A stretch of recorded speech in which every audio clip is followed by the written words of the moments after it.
ভজ গৌরাঙ্গ কহ গৌরাঙ্গ লহ গৌরাঙ্গের নাম রে। যেই জনা গৌরাঙ্গ ভজে সে হয় আমার প্রাণ রে। যেই জনা গৌরাঙ্গ ভজে সে হয় আমার প্রাণ রে। সে Krishna. Hare Krishna, dear devotees, and welcome to today's session. How are you doing? I pray that all is well with you and your families at this time. So we continue with our reading. Vande Gurun Isabhaktam Isa Avatarakam Tat Prakasham Chachat Shakti Sri Chaitanya Samyakam Jaya Jaya Sri Chaitanya Jaya Nityananda Jaya Advaita Chandra Jaya Gaura Bhakta Vrinda. So we continuing with our reading of the summary study of the Chaitanya Charitamrita in the form of teachings of Lord Caitanya, and we in the prologue, and we catch it at this point. He met Ramananda Rai, the governor of Vidyanagar, on the banks of the Godavari and had philosophical conversations with him on the subject of Prema Bhakti. He worked another miracle by touching, making them immediately disappear, the 7 tal trees from behind which Ramachandra, the son of Dasaratha, had shot his arrow and killed the great Vali Raj. So we know in the Ramayana the battle between Vali and Sugriv. So Ram was hiding behind these tal trees. Tal also is tal 1, these trees that Dhenukasur, in Vrindavan, these trees, Dhenukasur Leela took place in tal 1. So that tal fruit, it's actually a very flavorful, very tasty fruit. It tastes similar to jackfruit, if you want to know. They also make it, they grind it and add it with other spices and make special sweets for Lord Jagannath with that, with the tal fruit. In Orissa, you get it a lot. So here at this place, Vidyanagar, in South India now, with Ramananda Roy, then he touched these trees and they disappeared. This is what had happened. These 7 tal trees that were there from Treta Yuga, Mahaprabhu now came and delivered them. So he goes on to say, Mahaprabhu preached Vaishnavism and Nam Sankirtan throughout his journey. At Rangashetra, he stayed for 4 months in the house of Venkat Bhatta in order to spend the rainy season. There he converted the whole family of Venkata from Ramanuja Vaishnavism to Krishna Bhakti, including the sons of Venkata, a boy of 10 years named Gopal, who afterwards came to Vrindavan and became one of the 6 Goswamis, prophets serving under their leader Sri Krishna Chaitanya. So we know this Gopal Bhatta Goswami. Vande Rupa Sanatana Raghujugo Sri Jiva Gopalago. So we know this Gopal Bhatta Goswami.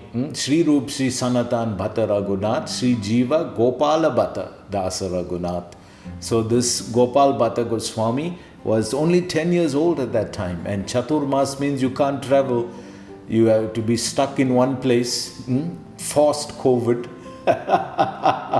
Just like we have COVID here. So it's passive COVID observation.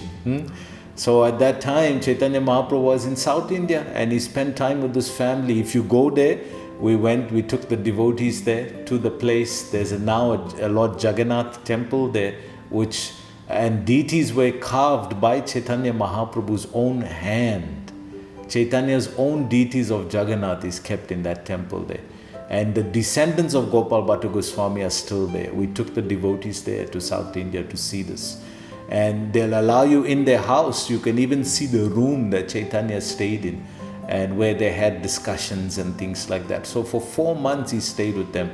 And by listening to the philosophy of Chaitanya Mahaprabhu, they understood that bhakti is the highest. Although their sampradaya is definitely totally bona fide, totally south, the Ramanuja sampradaya, totally bona fide, comes in the Sri line. In Padma Purana, there's 4 sampradayas. So we come in the Brahma line and they come in the Sri line, Lakshmi Devi. That's why Lakshmi, in South India, you won't see a deity of Radharani. You'll see Lakshmi Devi, Bhu Devi, Neela, all these different expansions of Lakshmi. But you don't find the deity of Radharani because their mood is das, servant, but they don't have the Madhurya concept there. They haven't understood that part of it. But totally bona fide, totally authorized, and wonderfully, wonderful devotees. So let's go on. Trained up in Sanskrit by his uncle Prabodhananda Saraswati, Gopal wrote several books on Vaishnavism.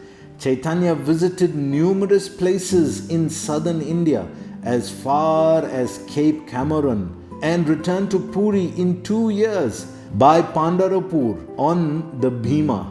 In this later place, he spiritualized one Tukaram, who became from that time a religious preacher himself.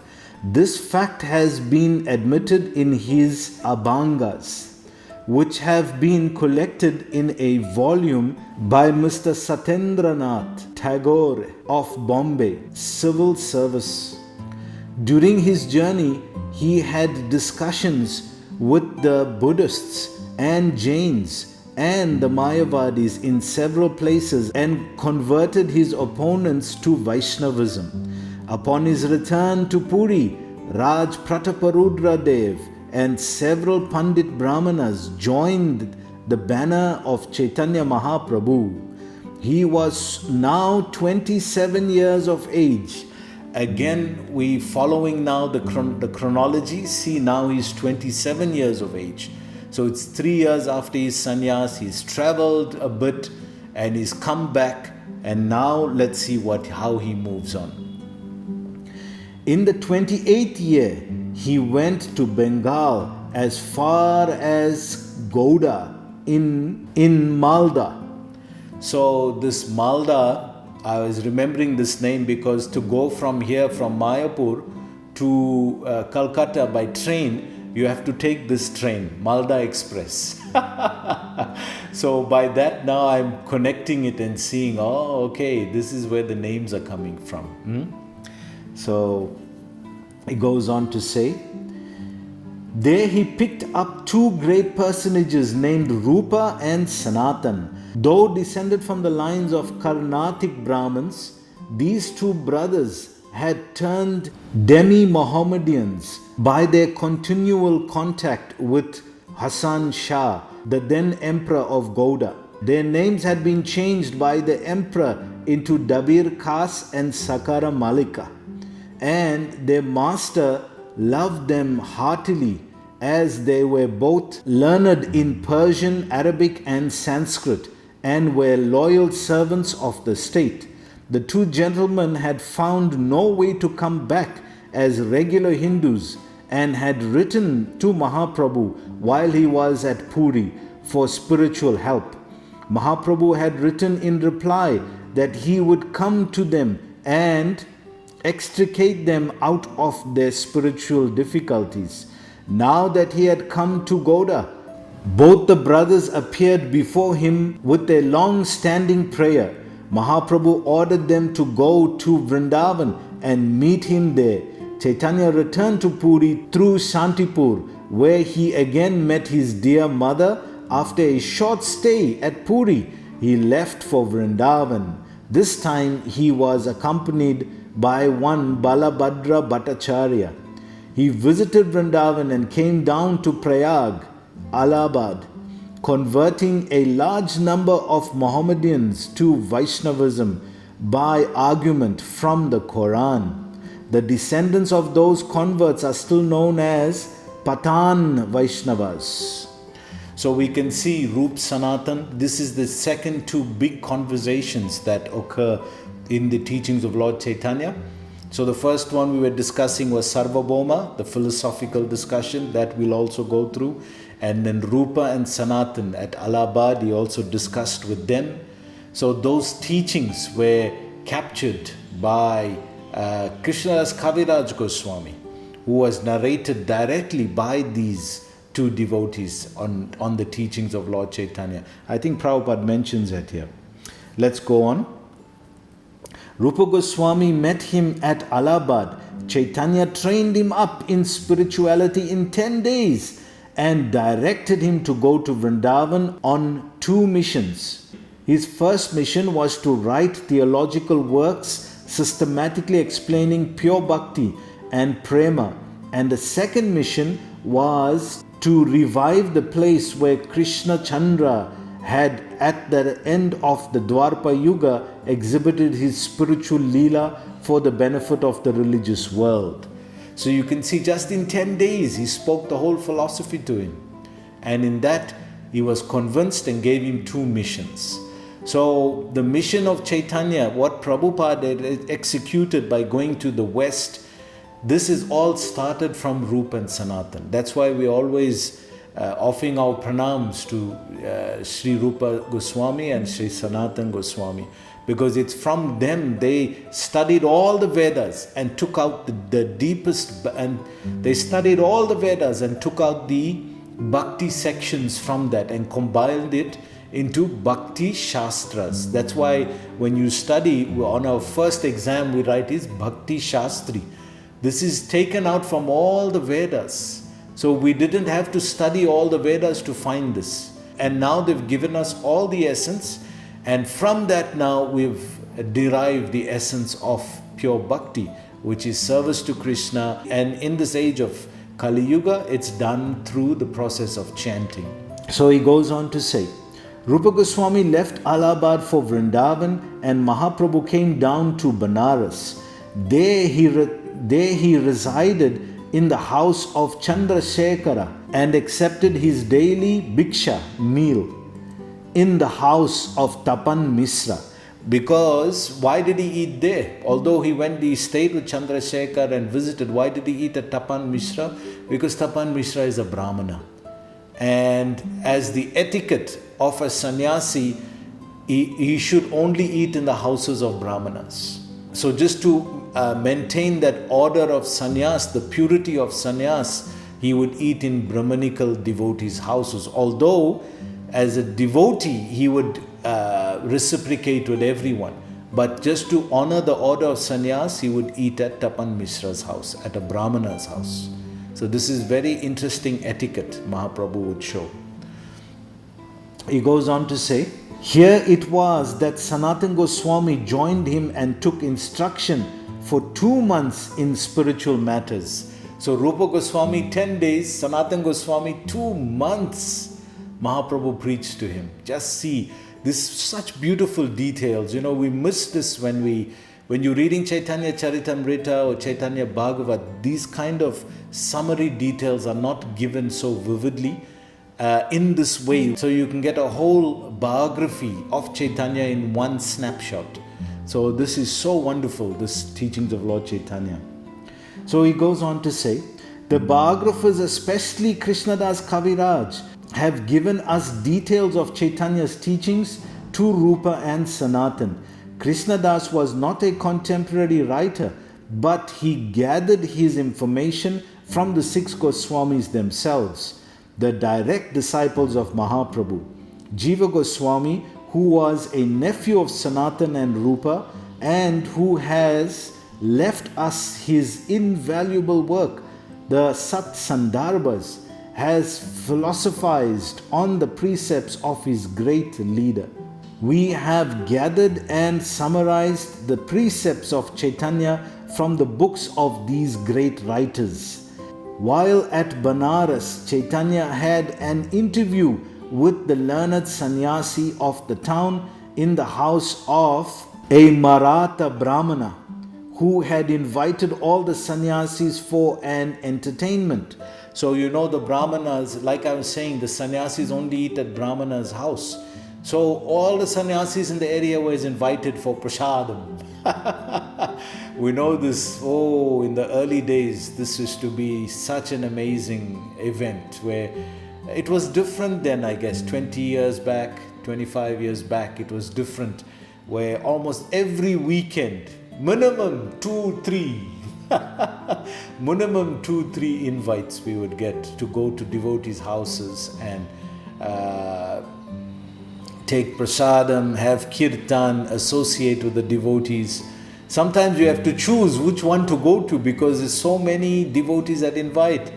So now times are different. It's not so easy to cater on that scale, and we see that this has also gradually yadati pratigrinati ghuyamakyati prijati bhungte bujayate cheva satvidi priti lakshana. So these priti lakshanas, these loving exchanges between devotees, first one is prasadam. Cooking prasadam and exchanging prasadam, giving prasadam to devotees. This is one of the loving exchanges. So in those days, in the early years, in the middle 90s, late 90s, we were spoilt. We were really spoilt.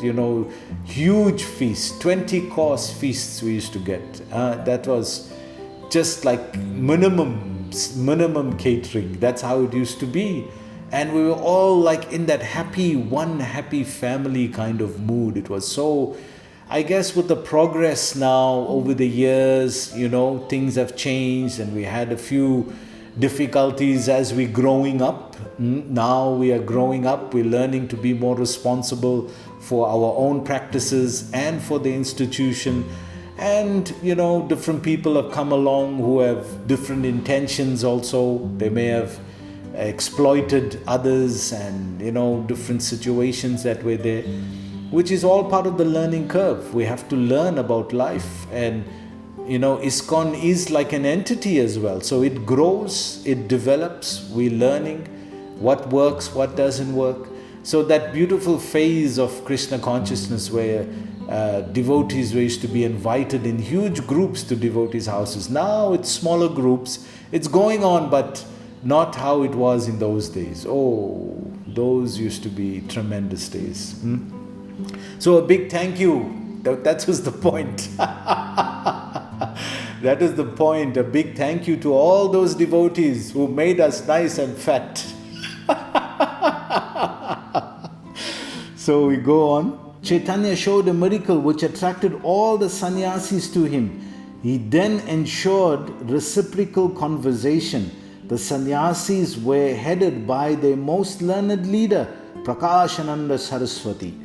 So Caitanya used this moment to show his Brahman effulgence. So his body started to glow.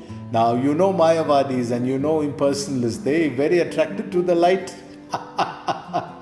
So he captured them by this, and then they came, who is a sannyasi so effulgent like this? So from that they had conversation, and from that, this conversation is also the fourth one in the whole Chaitanya Charitamrita, philosophical conversation, where he defeats Prakashananda Saraswati, the Mayavad sannyasi, and turns them into devotees. After a short controversy, they submitted to Mahaprabhu and admitted that they had been misled by the commentary of Shankaracharya. It was impossible even for the learned scholars to oppose Caitanya for a long time, as there was some spell in him which touched their hearts and made them weep for their spiritual improvement. So you can see, even a sannyasi, even a Mayavad sannyasi, one should offer obeisances. He's not an ordinary person. That look at what a dedication he's showing. So here, Chaitanya's charisma and his purity, they were so attracted that he made their hearts melt. Just see. So he goes on. The sannyasis of Banaras fell at the feet of Caitanya and asked for his grace, Kripa. Caitanya then preached pure bhakti and installed in their hearts a spiritual love for Krishna, which obliged them to give up sectarian feelings. The whole population of Banaras, on this wonderful conversion of the sannyasis, turned Vaishnava, and they made a massive sankirtan with their new Lord.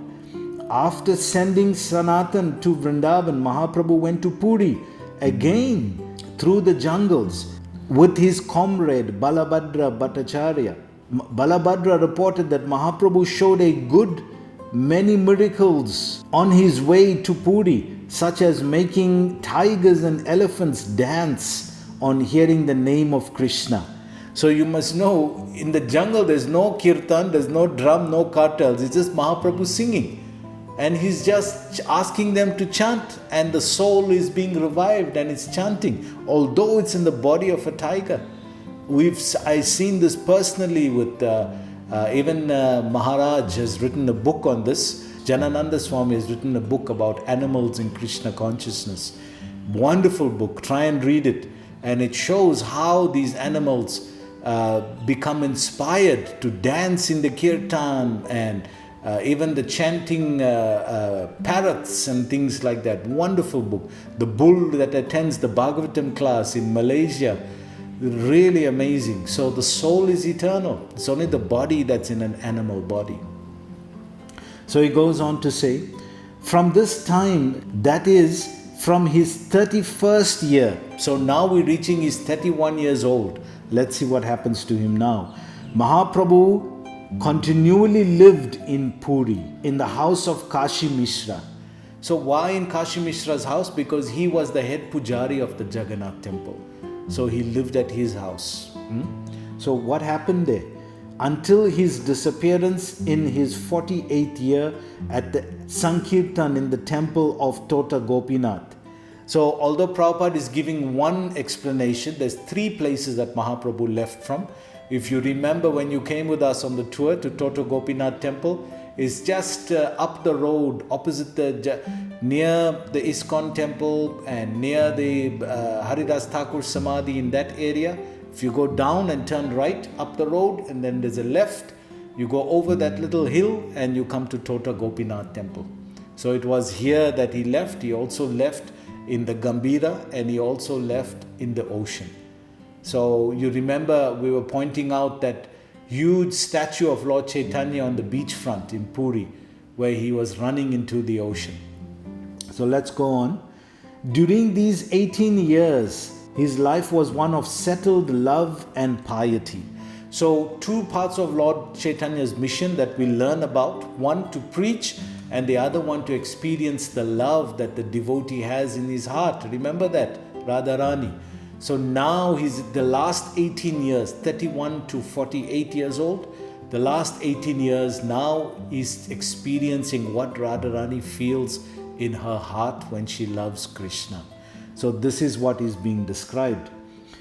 He was surrounded by numerous followers, all of whom of the highest order of Vaishnavas and who were distinguished from the common people by their purest character and learning, firm religious principles and spiritual love of Radha and Krishna. Swarup Damodar, who had been known by the name Purushottam Acharya while Mahaprabhu was in Nadia, joined him from Banaras and accepted service as his secretary. No production of any poet or philosopher could be laid before Mahaprabhu unless Swarup had passed it as pure and useful. Ramananda Roy was his second mate. Both he and Swarup would sing while Mahaprabhu expressed his sentiments on a certain point of worship. Paramananda Puri was his minister in matters of religion. There are hundreds of anecdotes described by his biographers which we do not think it meet here to reproduce.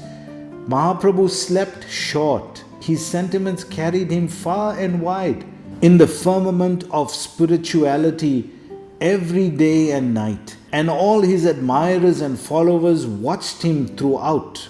He worshipped, communicated with his missionaries in Vrindavan, and conversed with those religious men who newly came to visit him. He sang and danced, took no care of himself, and oftentimes lost himself in religious beatitude. All who came to him believed in him as the all-beautiful God, appearing in the nether world for the benefit of mankind.